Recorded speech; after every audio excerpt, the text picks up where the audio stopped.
เอาอย่างนี้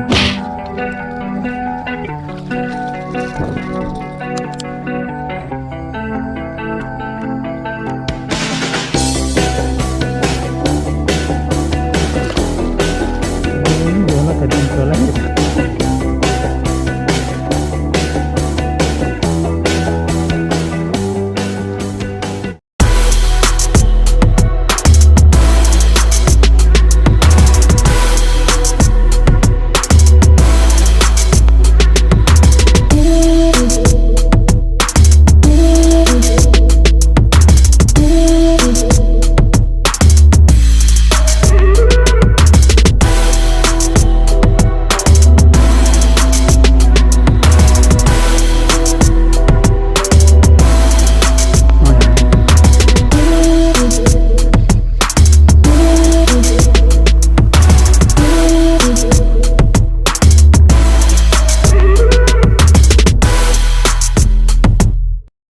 ก็สวัสดีครับพี่ๆเพื่อนๆนักตกปลานะครับวันนี้ตามที่บอกท้ายคลิปที่แล้วนะครับว่าวันนี้น่าจะเป็นทริปกระหงครับก็เป็นแมตช์มีตติ้งปลา100 โลนะครับมีกันประมาณ10 กว่าคันนะครับก็เป็นแมตช์ป๊อปปักนะครับก็เดี๋ยวมาไล่เหยื่อกันครับว่าจะโดนหรือเปล่าผิวน้ำจะรอดเหมือนแมตช์ก่อนนู้นหรือเปล่านะครับไม่รู้ว่าจะรอดไหมนะครับผิวน้ำก็เดี๋ยวมาลุ้นกันครับว่าจะได้ตัวกี่ตัวครับวันนี้ไปครับ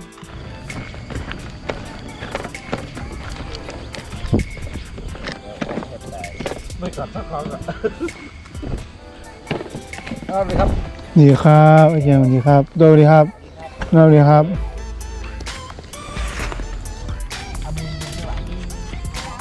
เนี่ยที่บ้านกันเดี๋ยวอ้อมอย่างโดนเนี่ย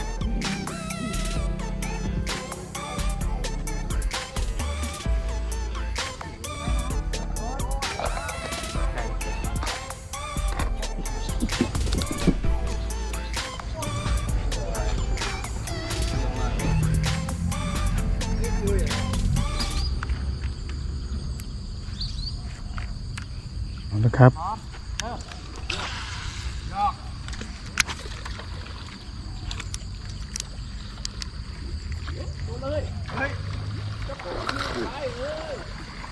มาหุดยักษ์เยอะแล้ว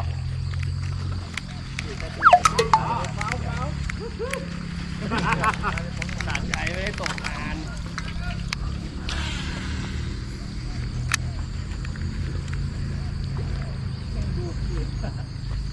อะไรอ่ะโอ้ยเหยื่อตัวนี้พี่เทสปลาประจำดีกว่าดูแล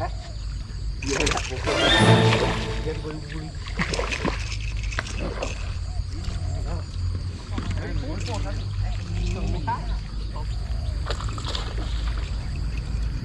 สลังโอ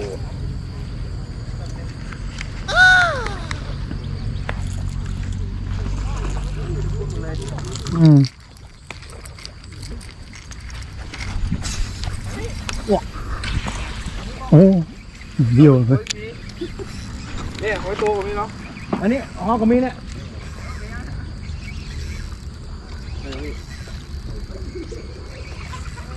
อะไรก็บ้า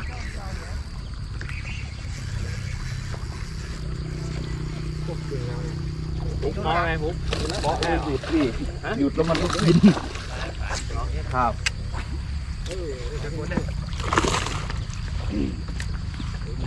โดนให้โดนครับเนี่ยโอ้หลังเนินครับนิดหน่อย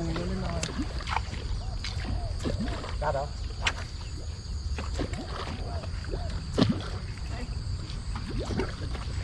ที่ผมจะแวะซื้อเซเว่นให้ผมมีขายว่ะหมวกแก๊ปหรอได้เตี้ยวหมวกแก๊ปแดงก็เดียว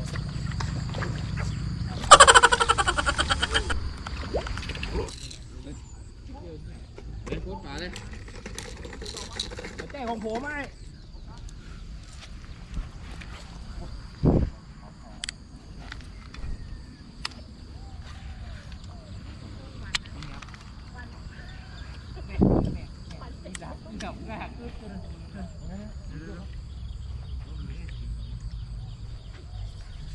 อ้ยเอาหน้านะเสือฮะ โทรศัพท์อยู่เลย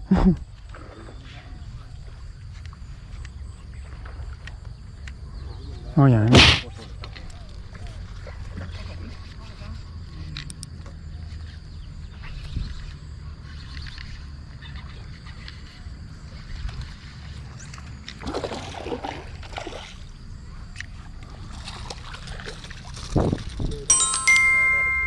อืม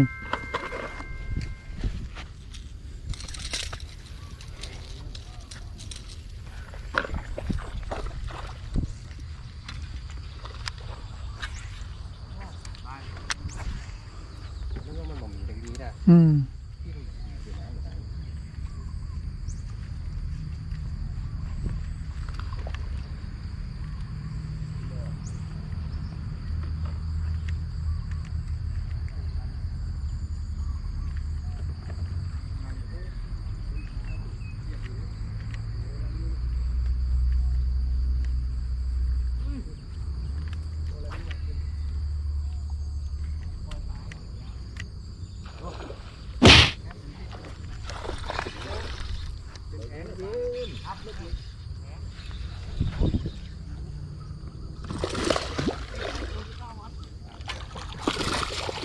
โอ้ยเชื่อแผ่นที่สองครับ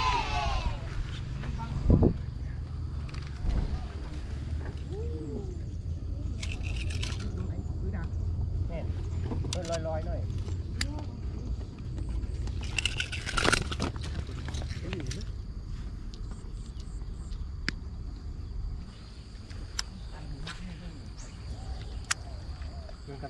ไอ้อย่างก็เอาลืมชื่อเลยอย่างว่าไม่เป็นไรอย่างว่าจำชื่อไปเลยที่ว่า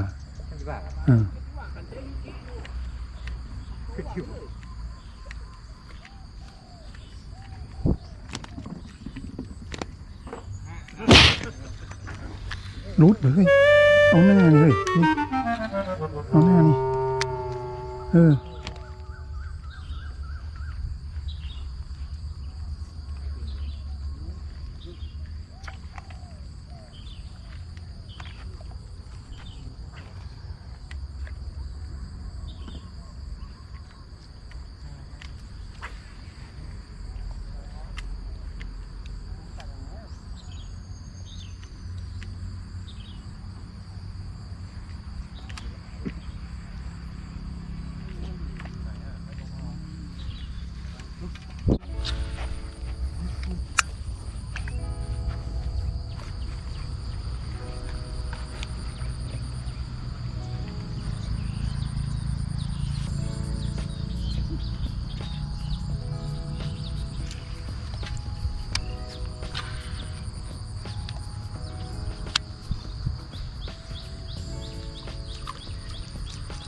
สองครับ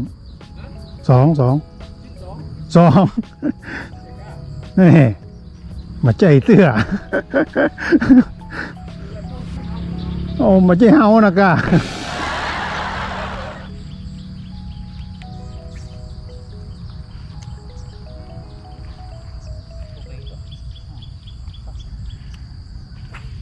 ยิงเตะ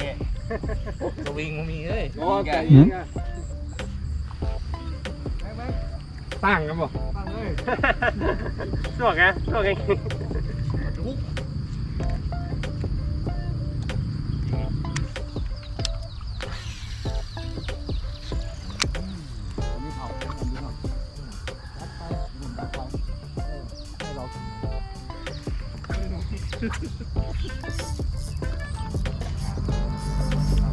แม็กเก็ตแมนมอยมาแล้วแม่เข้ากับฮาร์ดดีเลยเข้ากับฮาร์ดมีตัวเดียวเลยเยอะมีตัวเดียวเลย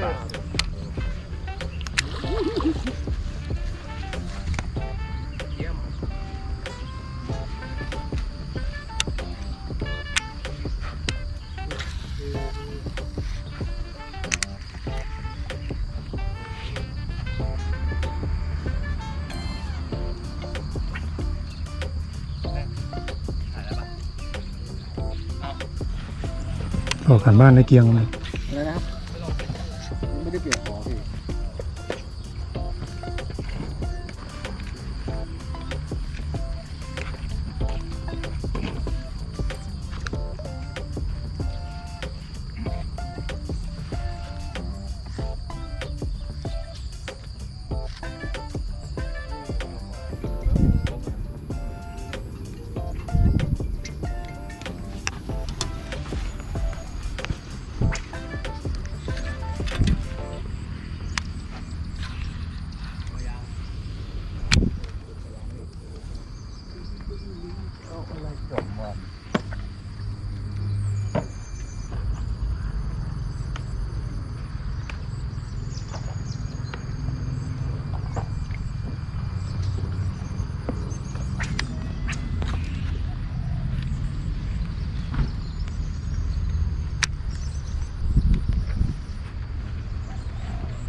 กินข้าวเติมพลังเสร็จแล้วครับเดี๋ยวมาลุยต่อช่วงบ่ายครับช่วงเช้าได้แค่2 ตัวครับเละวันนี้เดี๋ยวไปดูกันช่วงบ่าย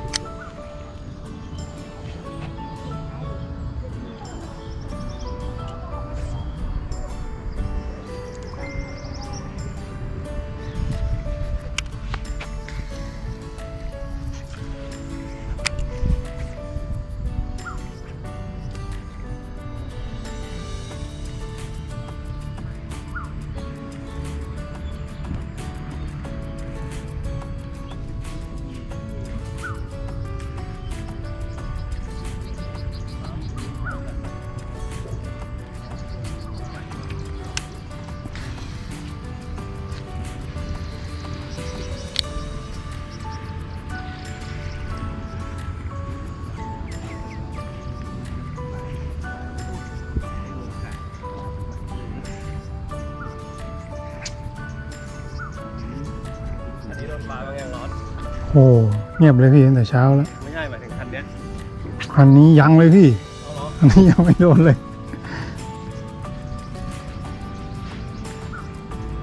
ตอนพี่ใช้พี่เคยโดนแล้วนะคันนี้เหรอครับ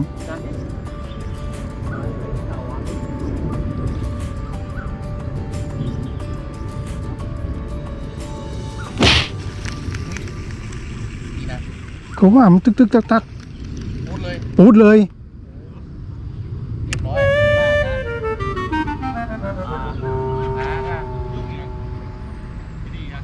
ปลายางกอเลยพี่นี่ทักเขากินนี่เบยอันนี้เส้นแต่เจ้าเนอะเปื่อยแล้ว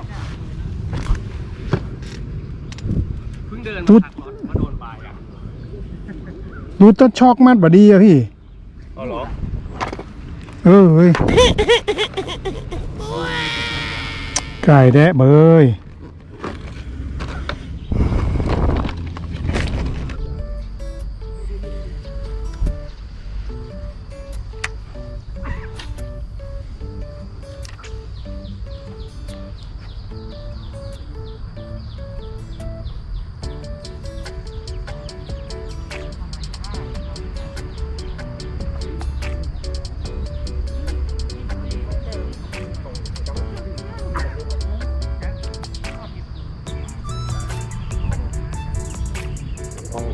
ช่อง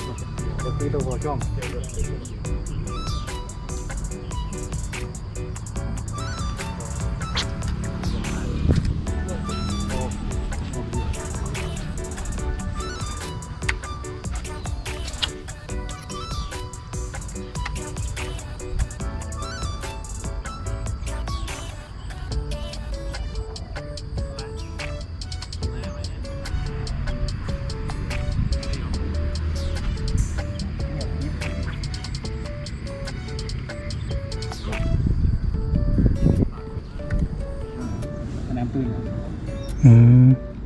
เหมือนมันถึงเว้ยวาเนาะพวกนี้เหมือนน้ำเลือดครับ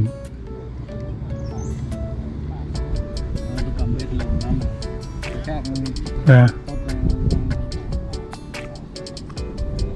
ปึ๊กเลยเหรอ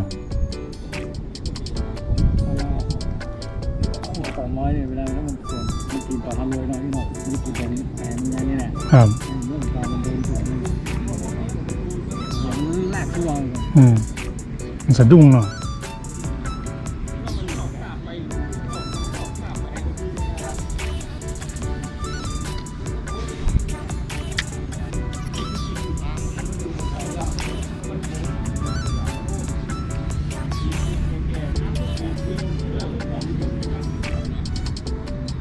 ตอนนี้อยู่นี่เรา ครับ ไม่เอาออละอ๋อ มาเห็นภาพเนาะ แอสเซนี่เนี่ยมันง่าย ครับ คุณโยคือเราจะแข็งนะถ้าถึงเราลวก อืม ผมยกสายค่อนข้างจะตึง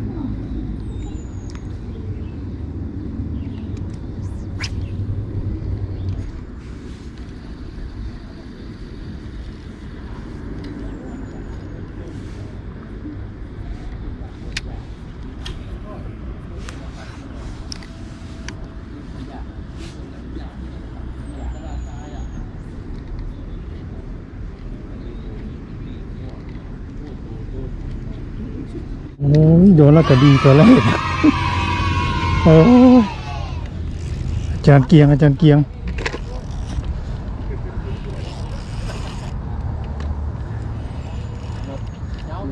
แปะมือ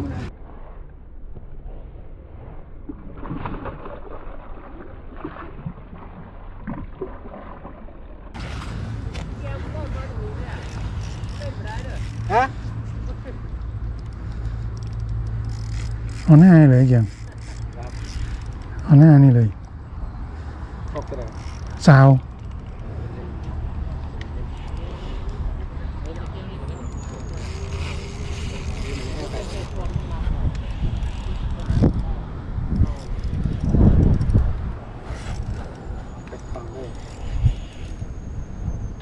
โอ้ยอมเลย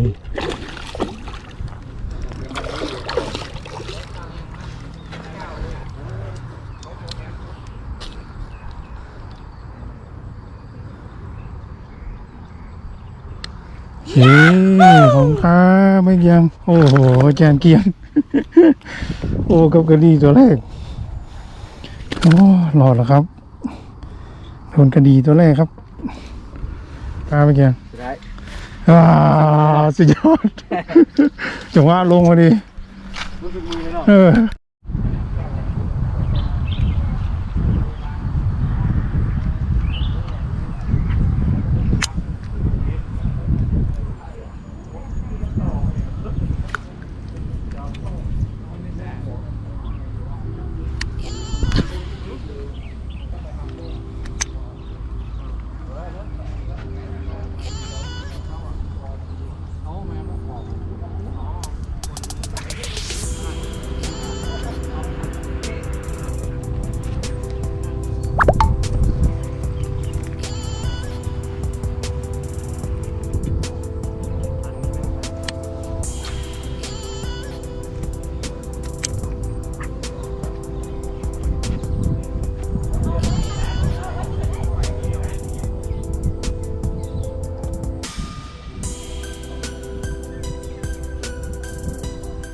ก็จบไปแล้วครับสำหรับ